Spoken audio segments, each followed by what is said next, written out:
अभी तक अनुभव कुछ ज्यादा नहीं हो रहे। कितना दिन हुआ?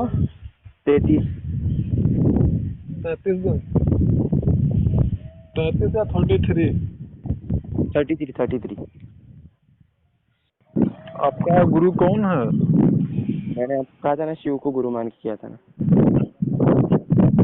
शिव को गुरु मान के किए थे? भगवान शिव के पास कॉल करिए। अरे अथवा आपने कहा था ना पिछली बार, क्या तो मैंने आपने कहा था कि 16 दिन बाद कॉल कर देना। नहीं, मैं तो कहूंगा ही, क्योंकि मैं किसी का सहयोग करने से पीछे नहीं हटता हूँ। लेकिन जो आपकी गलतियां हैं वो भी आपको जानना जरूरी है। नहीं जानेंगे तो आजीवन साधना करते रहिएगा, कोई मतलब नहीं निकलेगा। बात समझ में आ रही है? हाँ। तो भगवान शिव को गुरु आप लोग मान के साधना जैसे करते हैं, हाँ। तो अगर कोई समस्या आती है तो फिर वो भगवान शिव को आपको कॉल करना चाहिए, उनसे बात करना चाहिए। और अगर आप उनसे बात करने में, संपर्क स्थापित करने में असमर्थ हैं, तो फिर आप उनको गुरु मान करके साधना करके क्या सफलता प्राप्त कर लेंगे? पता नहीं, लेकिन हमारे यहाँ पे गुरु मिलना बहुत हार्ड है। देखिए, गुरु मिलना आसपास में बहुत हार्ड है। आपके यहाँ नहीं, इस दुनिया में ही गुरु मिलना बहुत ही हार्ड है। गुरु इतना आसानी से मिलता नहीं है, समझ रहे हैं बात को? और हाँ। वो आपको नहीं, किसी को भी, मैं सभी की बात करता हूँ। हाँ। गुरु हमारे कर्मों के अनुसार ही हमको प्राप्त होते हैं। हमारे कर्म यदि अच्छे नहीं है तो हमको गुरु अच्छे प्राप्त नहीं होते हैं। फिर वही व्यापारी गुरु प्राप्त होते हैं कि बस उनसे सामग्री आप खरीद लीजिए और उसके बाद अब वो आप कौन हो और वो जानते नहीं। फिर आपके ना तो व्हाट्सएप का जवाब मिलेगा, ना तो कॉल का रिसीव होगा आपके। समझ रहे हैं आप? तो वो हमारे कर्मों के अनुसार ही होता है। साधना कब से कब, कितने बजे से कितने बजे तक करते हैं? पहले जब 21 दिन की किए थे ना मैंने, तब 10 से 1:30 बजे तक करता था।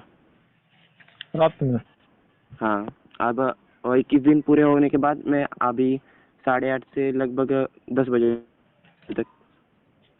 अच्छा। हाँ। पहले 35 माला करता था, अब 21 माला करता हूँ। अच्छा जी। हाँ। तो पहले ज्यादा करते थे और अब कम क्यों कर दिए आप? 21 दिन का पूरा हो गया ना, और स्कूल भी चालू होगी। पहले छुट्टियाँ थी ना दिवाली की। अच्छा अच्छा। हाँ। आप पढ़ाई भी करते हैं? हाँ। वैसे ये साधना करने का उद्देश्य क्या है? आप इस साधना से आप क्या प्राप्त करना चाहते हैं? यही कुछ, मेरे को भी कुछ अच्छा बनने का, इसलिए। नहीं नहीं, तो किस रूप में आप साधना कर रहे हैं? माता। माता के रूप में साधना कर रहे हैं आप? हाँ। हाँ, तो आपकी साधना आप समझिए कि बिल्कुल सिद्ध नहीं होगी। क्यों? क्योंकि माता के रूप में सिद्ध करने का मतलब है कि कम से कम 3 साल आप साधना करिए फिर कायदे से। ओ भाई। ठीक है। माता के रूप में जल्दी सिद्धि नहीं मिलती है। हाँ, फिर किस रूप में होती है? जल्दी सिद्धि प्राप्त होती है या तो फिर आप मार्गदर्शक के रूप में करिए, हाँ। अथवा जो है, जहाँ तक हमें लगता है कि आपका जो लक्ष्य है, हाँ। जो आपका उद्देश्य है इस साधना को करने का, उस उद्देश्य के अनुसार आपको मार्गदर्शक के रूप में ही उनकी साधना करना चाहिए। ठीक है।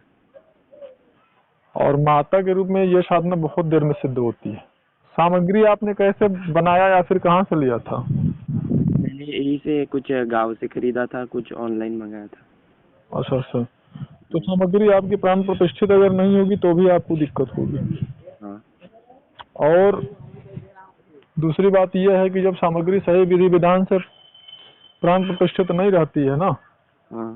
तो ऐसे स्थिति में आपको वो अप्सरा ही है जिनकी की आप साधना कर रहे हैं, या कोई बुरी शक्ति है या कोई दूसरी शक्ति है, कौन सी हाँ। शक्ति का अनुभव आपको हो रहा है, यह इसका निर्णय करना बड़ा कठिन हो जाता है।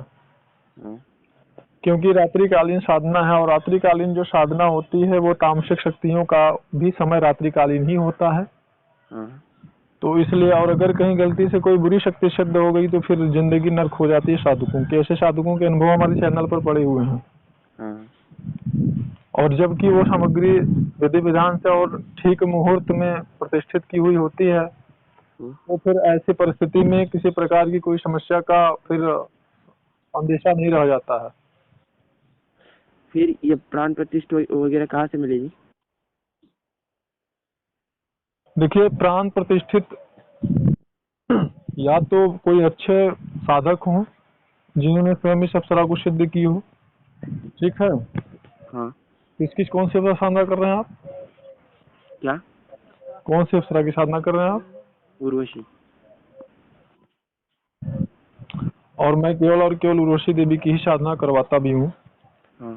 तो आप या तो ऐसे कोई साधक से मिलिए जिन्होंने कि ऐसे साधना इनकी साधना सिद्ध की हो, उनसे आप यह यंत्र जो है प्राण प्रतिष्ठित करवा के ले सकते हैं, क्योंकि इनके यंत्र को वही साधक प्राण प्रतिष्ठित कर सकता है जिसने स्वयं उर्वशी देवी को सिद्ध किया हो, अथवा जिसने आगे की आदि शक्ति इत्यादि की साधना में सफलता प्राप्त की हो।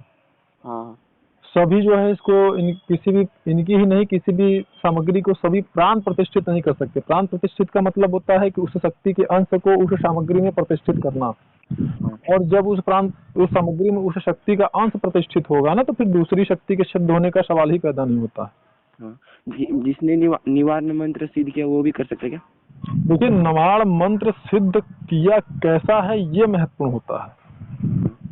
ठीक है ना। जैसे अब ओम नमः शिवाय जाप कर रहे हैं, ओम नमः शिवाय आप जाप कर रहे हैं तो मतलब 1.25 लाख जाप कर लिया। कैसे जाप किया? बोल करके जाप कर रहे हैं कि 500 जाप कर रहे हैं, कि मानसिक जाप कर रहे हैं, कि अनुष्ठान करके जाप कर रहे हैं, या लगातार केवल मानसिक जाप कर रहे हैं? बहुत सारी विधियां होती हैं, समझ रहे हैं बात को।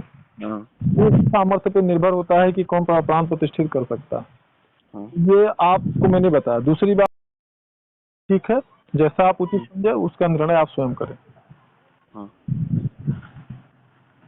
ठीक है। तो जैसा आप कहिए, फिर मैं आपका वैसा मार्गदर्शन करूँ। बताएं। क्या और भी साधना में कुछ अनुभव हुए थे, वो अच्छे या बुरे? नहीं, कैसा अनुभव हुआ था वो बताएंगे तब ना उसका निर्णय होगा। एक दिन ऐसा लगा था कि मेरे पास आके कोई जोर से सीटी बजा रहा। फिलहाल में तो